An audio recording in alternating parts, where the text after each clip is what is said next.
Welcome to all of you on behalf of Narayana Online Digital Classes. So here today we are going to discuss the 24th JEE Main afternoon shift paper. Now please keep one thing in mind that all these questions are memory based questions. Hence we are not claiming this to be 100% perfect, but they are near accurate. So when the original paper will be published, we will check on the validity. Till now, let us continue this discussion. Okay. So here we have a first question. Now when I am going to discuss the questions, I will tell you how many questions are there which are single layered question. That means the question which is carrying only one formula. And if there is any 2 or 3 layered question, that also I will discuss, but it is a rare possibility in case of JEE Main. How many questions are there which are purely informative? That means if you want to apply concept, the answer may or may not come based on the information that you gathered. Like the first question is there, it is basically an informative question. So what information we need to know? 2 informations we need to know. First, when we are talking about a Zener diode. So we all know that this Zener diode operates in reverse bias. So you check. So the moment you got one primary information, the first thing you should go elimination of the option.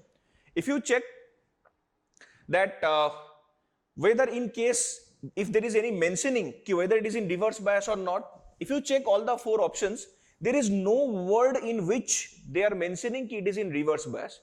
So then you have to have the backtrack. If something is in reverse bias, in all 4 options you see one word is common. That is what? Depletion layer.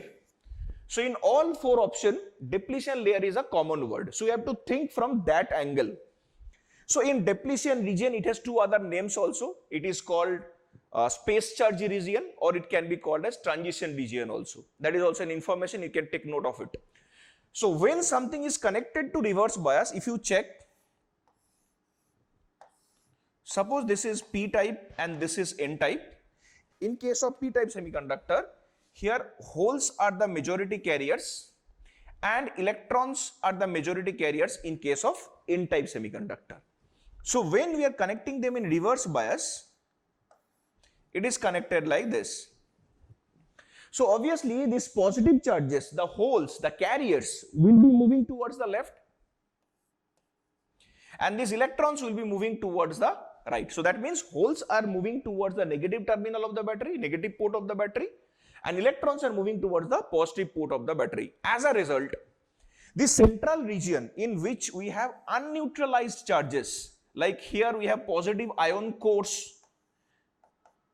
These are positive ion cores. And here we will have negative ion cores. So these ion cores are unneutralized charges and they are unmoved. They cannot move.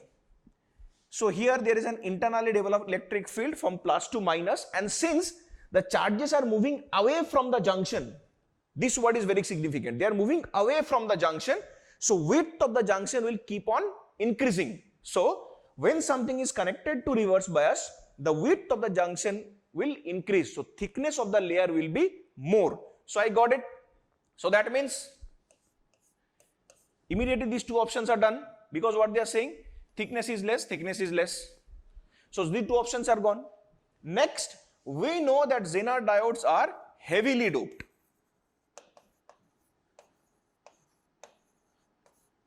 So heavily doped, depletion layer thickness is more. Option 4 is correct option, right? So that's how we have to filter the information, and then you have to come to the conclusion.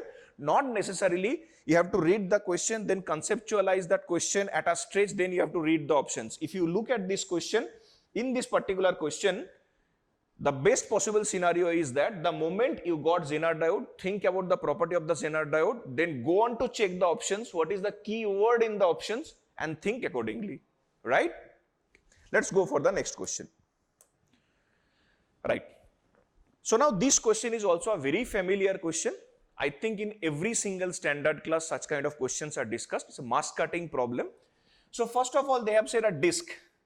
The moment they are saying a disk, for the disk we follow areal distribution of mass.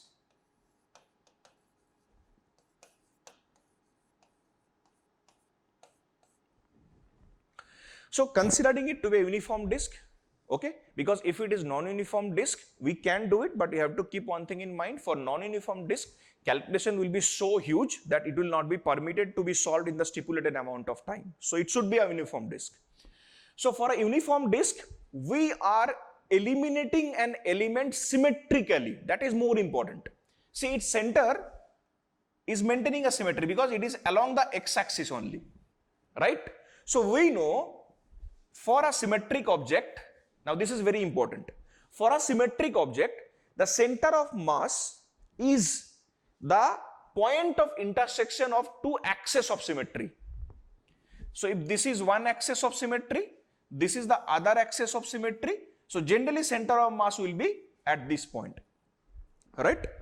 So now if we are eliminating or adding, listen to me very carefully. If we are eliminating or adding any mass element for which the center is lying on the x-axis, then center of mass will make shifting only along x-axis. There will be no y variation, correct?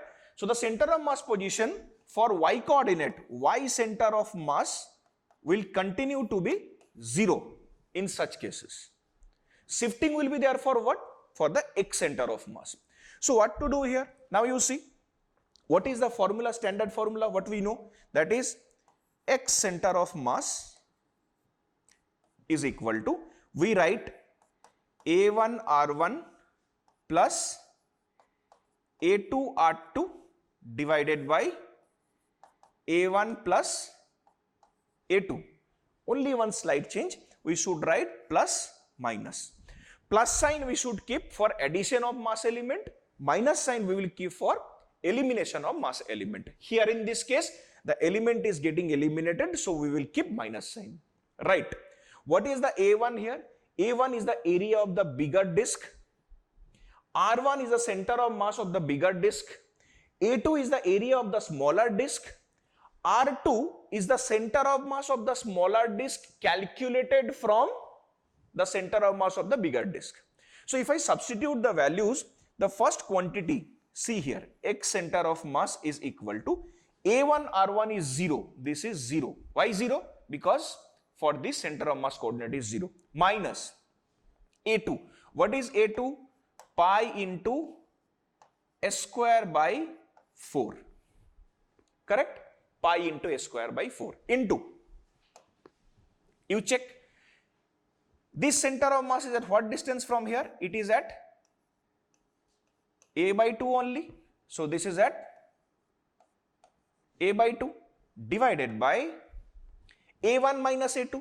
So it must be pi s square minus pi s square by 4. So how much you are getting? Tell me. See, we are getting minus of pi a cube by 8 into, this will become 3 pi s square by 4. So we'll keep 4 up. 4 divided by 3 pi s square. So how much it is coming? It is coming as, this is 2. So this is all cancelled, minus of a by 6. Right? Are you understanding? Okay.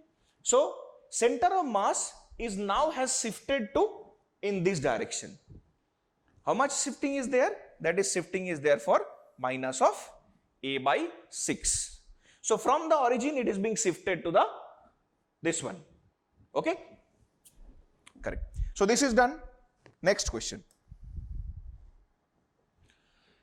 Let us come. A body is projected from the origin with a velocity v0 along positive x-axis on which a force of minus alpha x square is acting on it. Find the maximum distance from the origin up to which the body can go. It is a typical question which is based on the Newton's laws of motion formula application only. How, in what way should I do? You check, force is given how much? Minus alpha x square. So I can write F is equal to minus alpha x square. And they are asking us to correlate velocity with x. Okay, no problem. So I can write mass into acceleration is equal to minus alpha x square. So acceleration is equal to minus alpha by m into x square. What is a here?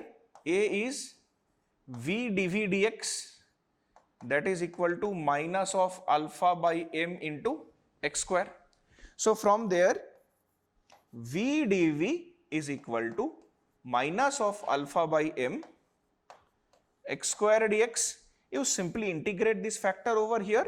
At x equal to 0, its value was v naught because initial velocity was v naught only, and then for a final value of x, the body is coming to rest. Perform the integration, simple answer we will get. So I can write over here, we will get directly v naught square divided by 2. This I am transferring to positive quantity.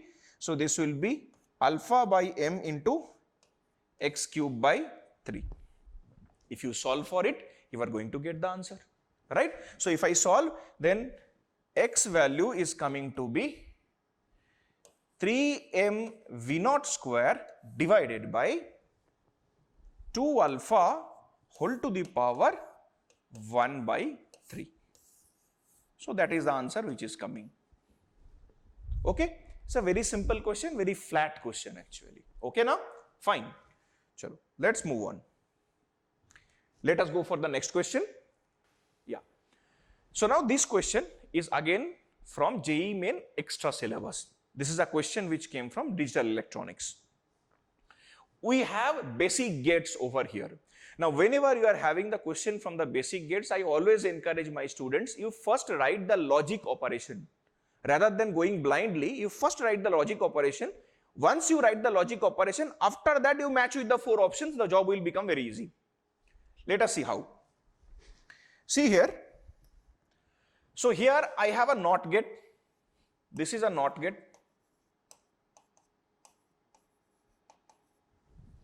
Here I have a OR gate. And again here is a NOT gate. So NOT gate basically means complementary operation. If you are giving A as the input, output will be A complement. That's the only thing. Fine. Let us see, here is A is the input here. What is the input here? Tell me. Input here will be A complement. If there is B will be carry forwarded here. Right? Then if I write here, if the output is Y prime will be equal to what? Y prime will be equal to A complement or B. Okay now? Never read it like A complement plus B. It's a Boolean operation, so always read out like A complement or B. Now if this is Y prime, its complement is the Y. So that means Y is equal to Y prime complement. So how much it comes? It comes A complement or B complement. Simple Boolean operation tells us this will become A and B complement. That factor will be converted to A and B complement. Next, easiest question, third option will come directly. You are seeing, no? This is there, B complement, it is A here. So that is A and B complement will come. So third option is correct. Got it? So whenever you are looking for these questions, I know there are several books which generally ask you to go to the truth table, then no, this is not required. Always try to write the logic operation. In that way, you can do this kind of question in the fastest possible time. Okay? Right. Chalo. Let's go for the next question. Yeah. So now this is a flat question. One equation only. If you just remember that formula, you are going to get the answer. What is the formula? What is the variation of G with respect to rotation? So can I write G prime is equal to G into 1 minus omega square R by G into cos phi. So in case if you forgot, I will just quickly show you. Suppose here is the object and it is here in rotation. This is the angle small r. If this is phi, this is also phi. All right, this is the direction of mg. Obviously in this direction we have m omega square r, so I have to take in that direction. This is also going to be phi, so this is m omega square r cos phi, right? So what is the net force? F net will become mg minus m omega square r cos phi, that must be equal to m into g prime. So g prime is equal to, if you take g common, it is coming minus omega square r cos phi divided by g. If you want to get it converted in terms of capital R, then you check small r by caps R, it is coming to be cos phi. All right. So if you substitute in terms of capital R, this equation can be rewritten as g prime is equal to g into 1 minus omega square capital R cos square phi divided by g. So anyway, in whichever format you are expressing, be it small r or be it capital R, one thing is quite sure, that g prime is less than g. So whatever the actual weight you are having, 49, at the equator, it is going to be lesser than that. So whichever answer is lesser than that is going to be your answer. Here it is 1. That's it. Right? So see, this question is beautifully designed actually. They are not asking you to calculate. They are simply asking you to perceive. In that way only the options are designed. So not necessarily you have to calculate that value and you have to check. Think logically. So logically thinking is that g prime is going to be less than g. So definitely actual, whatever your reading will be less than the true weight. So this is 49 Newton. Anything lesser than that is the answer. Right? Okay. Chalo. Yes. So let us go for the next question. Now next question is also one formula based question. Only one formula. What is that? De Broglie principle or de Broglie, whatever you say, which says lambda is equal to h by p, that is h by mv. Right? What they are saying, if the de Broglie wavelength for alpha particle and proton are equal, not a problem. So we'll write lambda proton by lambda alpha is equal to, this is being constant, so we can write h by mp vp divided by h by m alpha v alpha. So it stands out to be m alpha v alpha divided by mp vp. Now this ratio is already being told as 1. So if it is equal to 1, what they are asking then? Ratio of their velocities they are asking. So velocity ratio, and remember alpha particle to proton. So v alpha by vp will come out to be mp by m alpha. We all know that mass of the alpha particle is 4 times the mass of a single proton. So this ratio will directly come to be 1 by 4. So your answer is going to be 1 by 4. Right? Pretty simple question, quite doable, very easy. Let's go for the next one. See, now here again it is informative question, purely informative question. You have to have the idea what happens there, and from there you have to check that which option is probably coming to be correct. So I will check here. See what they are saying.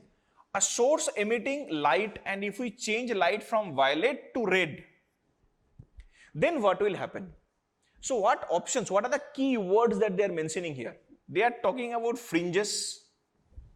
The separation between the two consecutive fringes decreases. So this is basically fringe width, right? And they are also talking about intensity of the central maxima will increase, intensity of the central maxima will decrease. Now these are the two key points where I will attack the question. We know that in interference intensity doesn't vary, right? In diffraction it changes, but in interference there is no change in intensity. If you remember the graph was like this.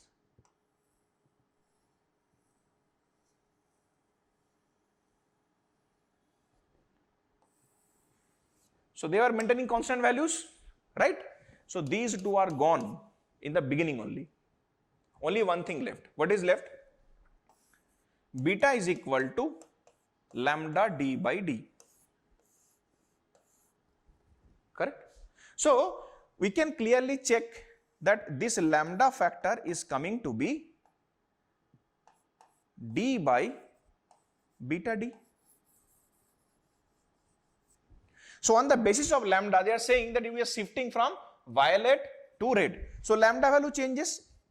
It is becoming greater in terms of that. So option 1 is the only answer. So this question is also on the basis of eliminating the wrong options. Correct? Let's move. Yeah. Now this question is also based on only one concept. Now what happens, I will tell you. The moment you are seeing this particular question in the exam hall, this diagram will make you terrified. Okay, this is a huge diagram, so there are a lot many concepts involved to solve this question. But it is easy, damn easy. Why? Somehow, if I just make a glance in this particular circuit, I can clearly see that there are a few RL circuits. So just bluntly write, what is the formula for growth of current through RL circuit? What is the formula? Formula is I is equal to I naught into 1 minus e to the power minus RT by L. This is the formula, right? If we make t equal to 0, so don't you think that I is also equal to 0? So RL circuit at t equal to 0 will act as a broken element in the circuit. So this will act as broken wire. Right? So if it is acting as a broken wire, then what we will simply do? We will forget this part of the circuit. Simply forget. So what is happening here? Current, this key is closed, current is flowing like this only. So these two resistors are in series. So 2 plus 2 means 4. So current becomes 9 divided by 4, that is equal to 2.25 ampere. What a beautiful question. Only one concept. What is the concept? At t equal to 0, RL circuit will behave like a broken wire. That's it. Clear? No? Let's move on. Next is a simple question. This question is there in any standard book. It is picked straight out of the E.C. Verma exercise also. So what we have to do? Simply we have to check if we pull this block in the downward direction. So this spring is getting compressed and the upper spring is getting elongated. But whether it is compressed or elongated for these cases, the lower spring will apply spring force in the upward direction because it is compressed, want to come to the natural length. And the upper one also is elongated. So because of the elastic property, it will also apply force in the same direction. Correct? So if I think about the net restoring force acting onto it, it will become 2kx. So hence, omega will become root under of 2k by m. So T is equal to 2 pi root under of m by 2k. Now T, that is equal to 1 by f. So f will become 1 by 2 pi root under of 2k by m. That's it. Single, only one concept is there. Okay now? Let's move. Now, here in this case, it is also purely and purely informative question. You have to remember what is the energy exchange. Delta E is equal to h nu is equal to some constant C into 1 by n1 square minus 1 by n2 square. So for whichever value this factor is maximum, for that only nu will be maximum. It is only for this one, n equal to 2 to n equal to 1. Because as the n value grows, this value will decrease. Right? Again you see, you don't have to solve, perception only. Right? Okay. Next. This was a calculation wise lengthy question, but this is a very common type. Almost all of you have seen. It's a very standard model which we discuss in the class. So let's check. So there are two electrons fixed. This is E and this is E. And it is told that they are being separated by a distance of 2d. Alright. And middle there is a proton. So this is minus E, minus E. Here there is a plus E. So what they're telling now, they are saying that it is being displaced in a direction which is perpendicular to the line joining. So suppose it is displaced here. Now the proton is lying here. So this positive charge will be attracted by both the electrons like this. If I take this angle to be theta, this angle to be theta, now this force can be resolved into two components, right? So I can resolve them. This is the x component. If I take this force is F, this is also F. So that is F sine theta. And here in this direction F cos theta. If I resolve this force also, this is F sine theta, in this direction F cos theta. So this becomes 2F cos theta. These two forces are getting cancelled to each other. So this is the net force due to which it will oscillate in this direction. So F net restoring is equal to how much? 2F cos of theta. So I will take this small displacement as y and this is d only as it is being taken from the midpoint. So 2 into, what is F factor here? F is equal to K into E square by R square. R square means this one, which becomes D square plus Y square into cos theta. Cos theta means Y divided by root under of D square plus Y square. So the entire term comes about 2K E square Y divided by D square plus Y square to the power 3 by 2. Now since the proton is slightly displaced means what? I can comfortably write that Y is much less than D. So in that case, D square plus Y square whole to the power 3 by 2 will be nearly equal to D cube. So this restoring force value will come 2K E square divided by D cube into Y. That must be equal to m omega square into y. So how much? This is already SHM. So omega is coming to be root under of 2K E square by m into d cube. That's it. It's a very simple and quite straightforward question without much complexity. Okay? You have understood, I think, right? Fine. Let's go.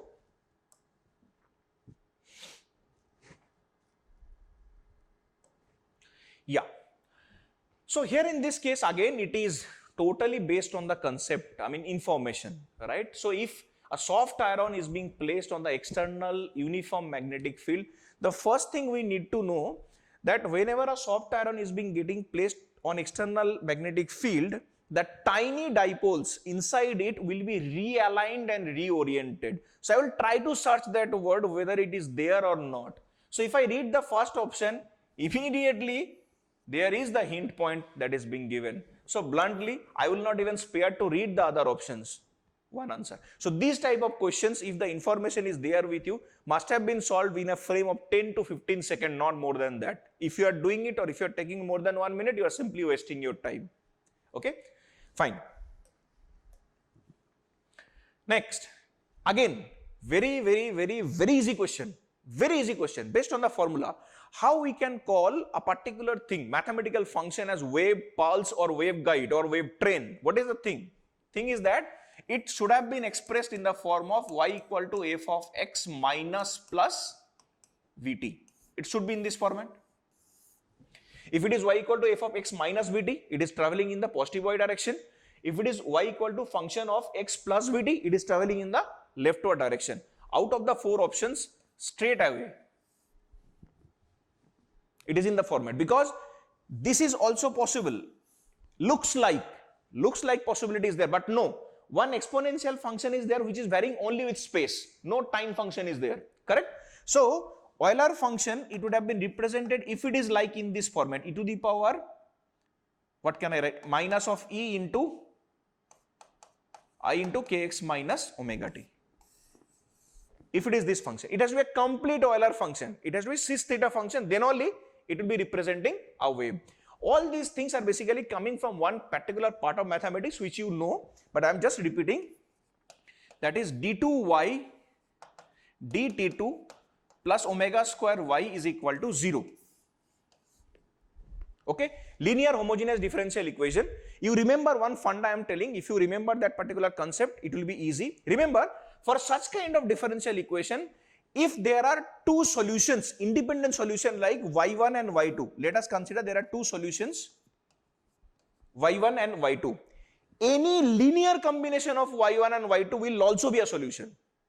Mind it, if there are two different solutions y1 and y2, any linear combination of y1 and y2 will also be a solution. It means if you take y1 is equal to, let us say, a cos omega t, y2 you are taking b sin omega t, and y you are writing c1 y1 plus c2 y2.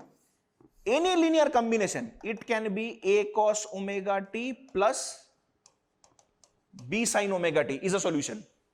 If it is, check the beauty, a cos omega t plus ib sin omega t, solution, right? Any linear combination, it has to be a solution. So that is the most terrific concept you can use here.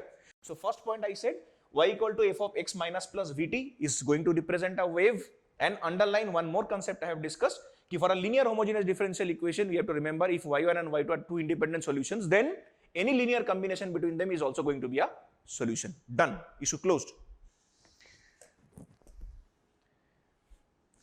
So next point, it is also a very easy question.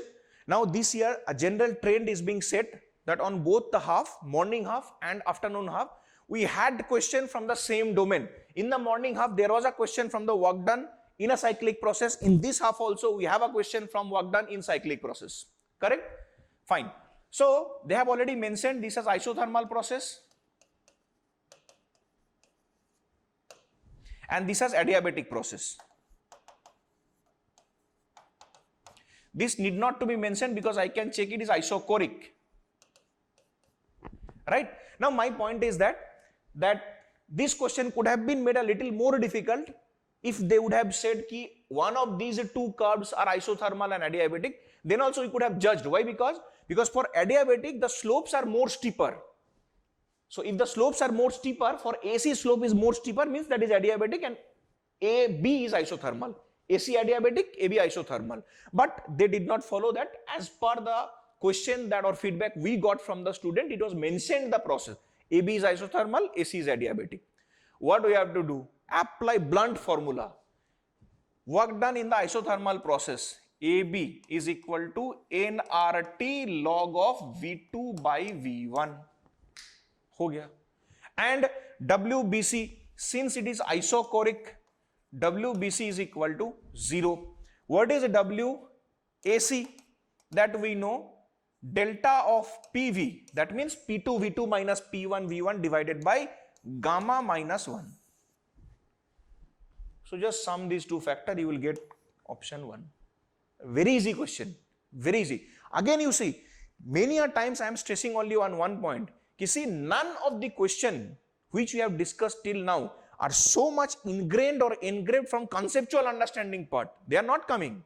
They are just asking whether in that particular subtopic you remembered the key formula or not. If you remember the formula, question is yours. Okay, right. Fine. It is purely an informative question. As I told, through no concept you are going to get this question out. It is purely an informative question. I'll write out here.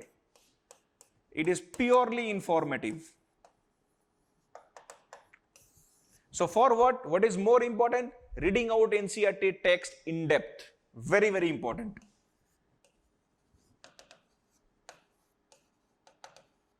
That is going to play a very pivotal role. So NCERT based question. Right. Next, it's a very standard question. Very, very standard question. It came from error. Very simple question. What is that? T is equal to 2 pi root under of L by G. No problem. So what they are asking, let us check. They are asking find percentage error in G. Let's check. So I can write T square is equal to 4 pi square L by G. So we can write G is equal to 4 pi square L by T square. Now, here an interesting thing is there you have to be careful of. In physics, in measurement, whatever error we calculate, those are mean absolute error. Right now, many a times we used to miss that little thing. Mean absolute error means what? There is no point we can take negative sign. We have to keep it in positive only. That means delta G by G. Delta G by G is equal to, look at this term. So we will write delta L by L plus, no minus, mean absolute error, 2 delta T by T. This you have to keep in your mind. Okay, now? So if you are perception driven, you may put negative. Why, sir? Because in differentiation it is coming negative. No, dude, we are doing mean absolute error. So in mean absolute error, we cannot put negative. It has to be positive only. Right? So then answer is yours. Delta L already given 1 millimeter. So 1 into 10 to the power minus 3 divided by 1 plus of 2 into delta T is also being provided 10 millisecond. So 10 into 10 to the power minus 3 divided by is already being given, this one. That's it. Question is done. So again, what formula? One formula. What is that? T equal to 2 pi root under L by G. From there separate G and take mean absolute error. Again and again I am stressing on that point. I will write it here. We have to take mean absolute error. So I hope you know this term absolute means we have to take the positive values only. Right. In X-ray tube experiment, accelerating voltage is given by this very easy question. Very easy question. What is that? Lambda minimum is equal to HC by EV max. Only one formula.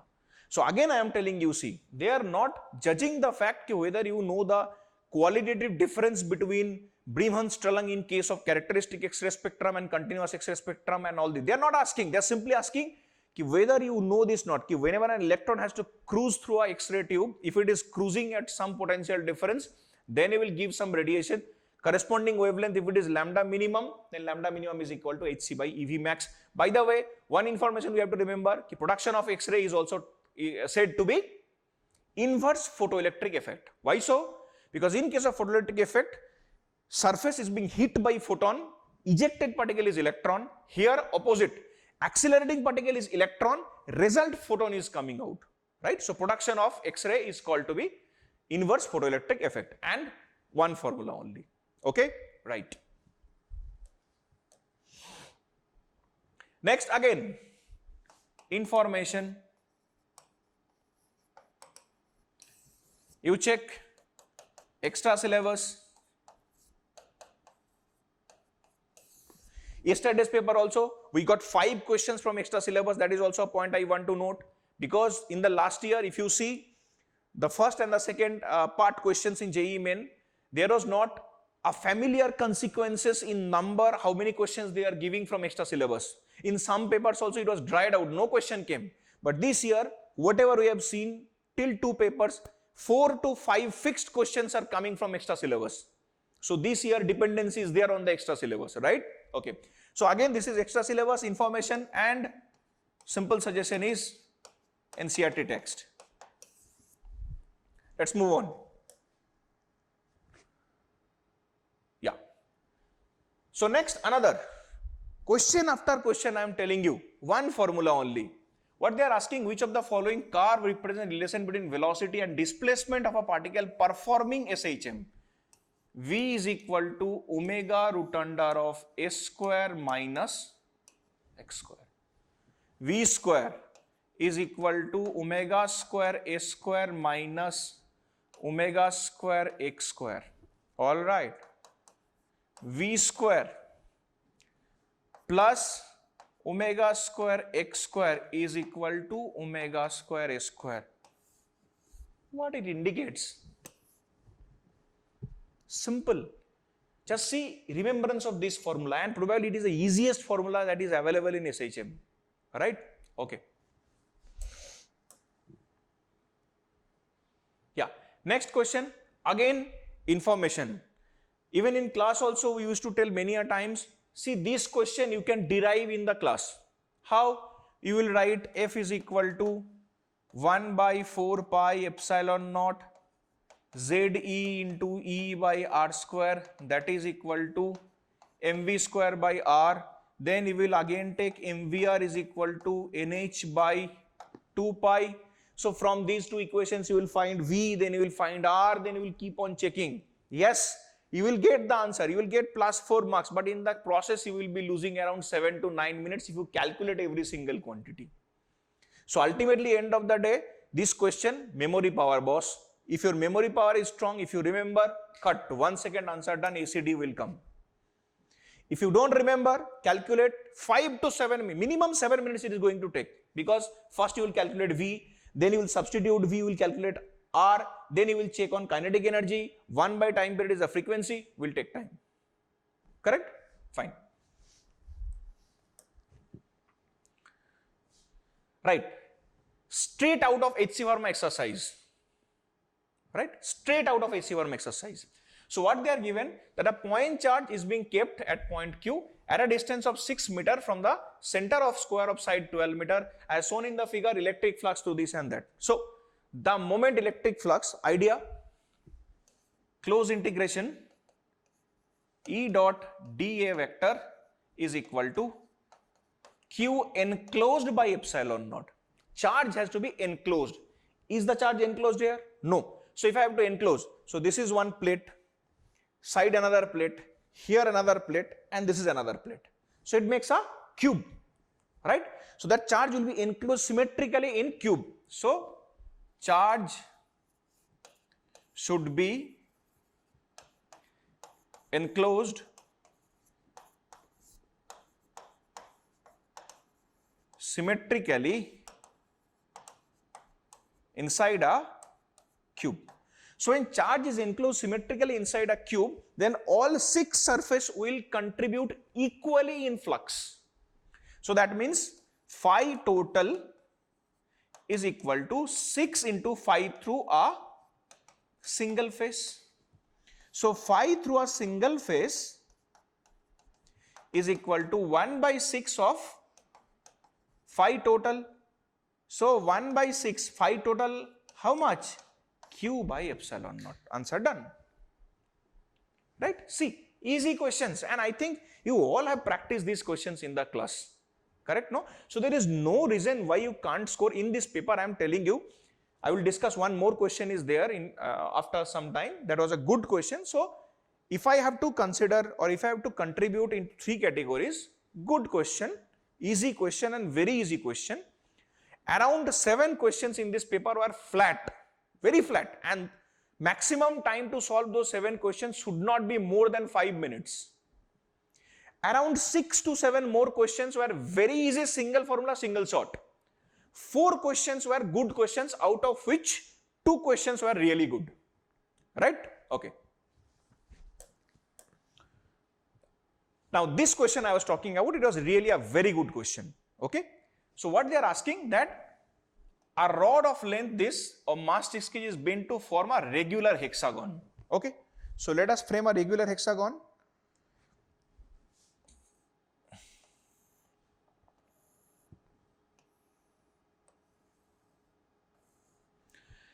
So now, since total length and total mass is provided, what I do,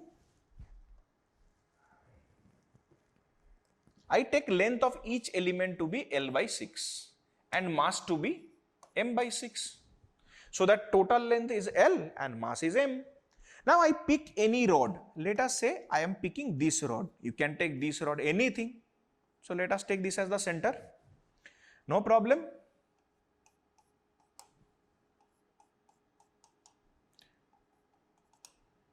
So you all know this total angle will be 60.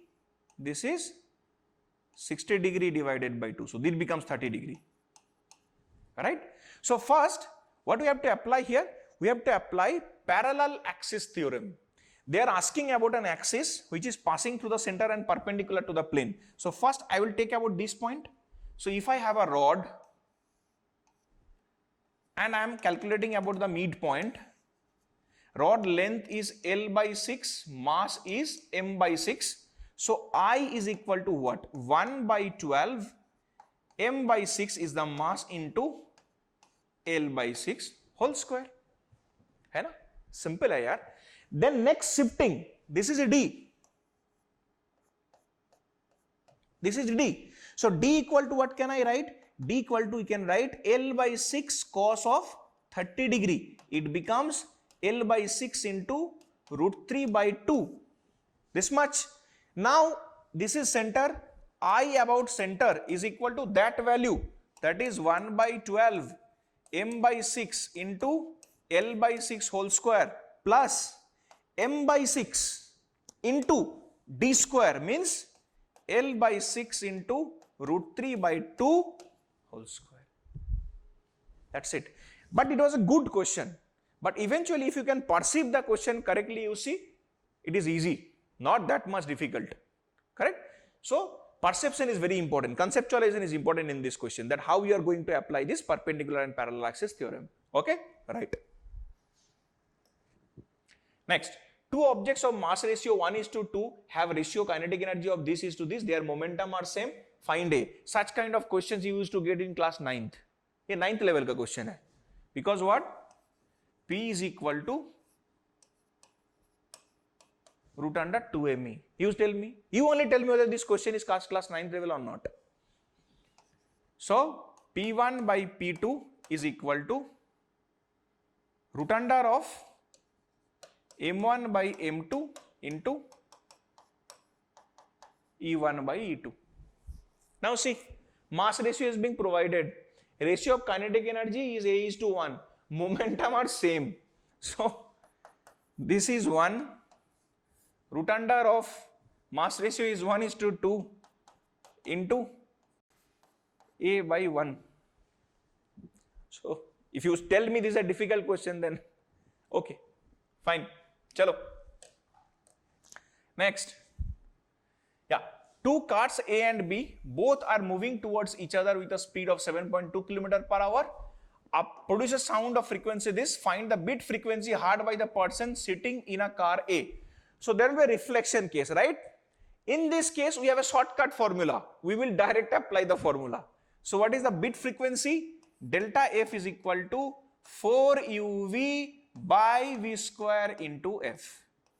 One line question done. Only one line. Else what you have to do? You have to calculate ki y, first what is the observed frequency, Fb is equal to v plus u divided by v minus u into f. Then if A prime observed is equal to v plus u divided by v minus u into Fb. Further value substitution, it becomes v plus u by v minus u whole square into f. Then further this value minus f, it will become a Ramayana, not required. Delta F equal to 4uv by v square into f. Very simple formula to remember. One line answer done. Next, on applying force on a rod along its length, the rod gets elongated by this. If the rod is doubled and diameter also doubled, fine. See, this question, we can keep it in two chapters. Either it is from elasticity or it is from the experiment, which is also from elasticity. Okay, bend and beam experiment, Sarles method. So what is that? We know y is equal to f by a divided by delta L by L. So f by a, we can write y of delta L by L. Right? Now this is one equation, correct? Elongation is given to be 0.04 meter. So I will keep it like this. F by a is equal to y into 0.04 divided by L. This is equation number 1. Right? If the length of the rod is doubled and diameter is also doubled, same force is applied along the length and it is found that the rod is elongated by x into this. No problem. So next I will write same force. Diameter is doubled means area will be quadrupled. Like diameter doubled means area will be quadrupled. So it will become f by 4a, that is equal to y into delta L. Length is also doubled, 2L. This is equation number 2. Take the ratio. Simply do 1 divided by 2. You will get the answer. Very simple thing. Very, very simple thing. Very, very simple question. There is a cylindrical wire of radius 0.5 meter and conductance of this. If the potential gradient along the length of the cylindrical wire is this, the current flowing through the cylindrical wire is this, find the value of x. This I will tell a good question because it is the first question we have encountered where we will apply two formula, right? So first formula is that we know microscopic form of Ohm's law. What is that? J is equal to sigma E, right? No problem. Is sigma value being provided? Yes, it is being provided here. So I will note down conductivity is given as 5 into 10 to the power 7. Is E value given? Yes, it is given, but it is a bit of twist in language. Potential gradient along the length, that means they have given dV dx. We know that E is equal to minus of dV dx. So that is 10 millivolt. So 10 into 10 to the power minus 3. So I got the value of current density J. So the moment I got the current density, they are asking current. So I know that I is equal to current density into area of cross section. So that is 5 into 10 to the power 7 into 10 into 10 to the power minus 3 into pi into 0.5 into 10 to the power minus 3 whole square. Done. Right? So first question we are using two formula. One formula, two formula. Remaining all questions are based on only one formula. Right? Okay. Next, in a series LCR circuit at resonance power consumption is this and this. I will not even read because I know that power is always lost across resistor. Correct? Be it in resonance or not, power loss is always across resistor. No power will be lost across the inductor as it is a storage device which stores electromagnetic energy. It will not be lost across capacitor because it is a storage device storing electrostatic energy. So power lost is only across resistor. Formula: P is equal to V square by R. Is V given? Yes, it is given. That is 120 whole square divided by R. Is power given? Yes, it is given. Done. See how much simple question it is. But if you are misguided, if you start thinking, because this information is just nonsense information they have provided, they want to misguide you. They want you people to think more on resonance. You should not think, right? Okay.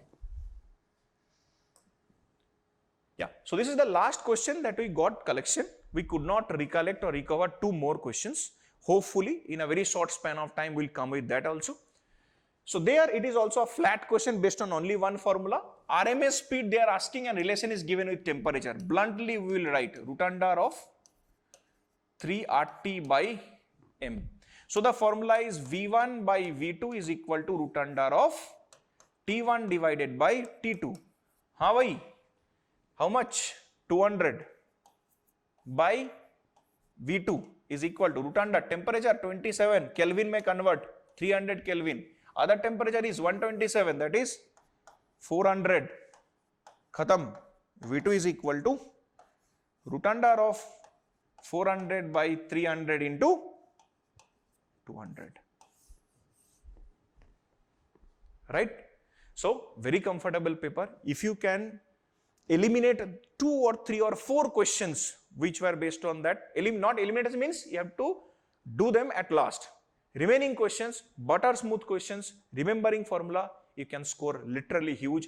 And for the top students, the morning paper as well as the evening paper were truly 100 percentile paper. Thank you very much. Thank you. Stay tuned with us.